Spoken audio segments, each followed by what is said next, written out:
Where White brought the bishop out in a way that Beth could see meant an indirect attack on Black's king pawn. On the 35th move, White brought his rook down to the knight 7 square in a shocking way that made Beth almost cry out in her seat. Fairfield Junior High had social clubs that met for an hour after school, and sometimes during homeroom period on Fridays. There was the Apple Pie Club, and the Sub-Devs, and Girls Around Town. They were like sororities at a college, and you had to be pledged. The girls in Apple Pie were 8th and 9th graders. Most of them wore bright cashmere sweaters and fashionably scuffed saddle Oxfords with Argyle socks. Some of them lived in the country and owned horses, thoroughbreds. Girls like that never looked at you in the hallways. They were always smiling at someone else. Their sweaters were bright yellow and deep blue and pastel green. Their socks came up to just below the knees and were made of 100% virgin wool from England.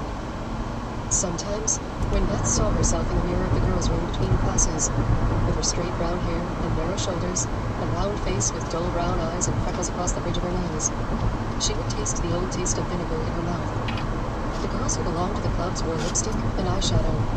Beth wore no makeup, and her hair still fell over her forehead in bangs. It did not occur to her that she would be pledged to a club, nor did it to anyone else.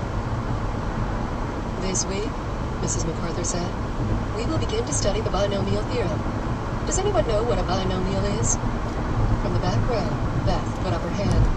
It was the first time she had done this. Yes, Mrs. MacArthur said.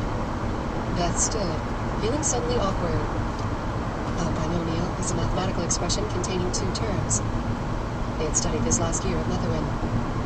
X plus Y is a binomial. Very good, Mrs. MacArthur said. The girl in front of Beth was named Margaret. She had glowing blonde hair and wore a cashmere sweater of a pale, expensive lavender.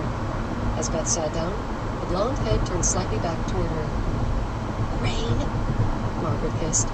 Goddamn brain! Beth was always alone in the halls. It hardly occurred to her that there was any other way to be. Most girls walked in pairs or in threes, but she walked with no one.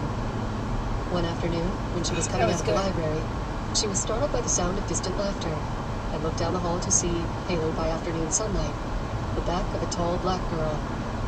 2 shorter girls were standing near her, by the water fountain, looking up at her face as she laughed. None of their features was distinct, and the light from behind them made Beth squint. The taller girl turned suddenly, and Beth's heart almost stopped at the familiar tilt of her head. Beth took a quick dozen steps down the hallway toward them. Raccoon running across the road. But it wasn't Jolene. Beth stopped suddenly and turned away. The 3 girls left the fountain and pushed noisily out the front door of the building.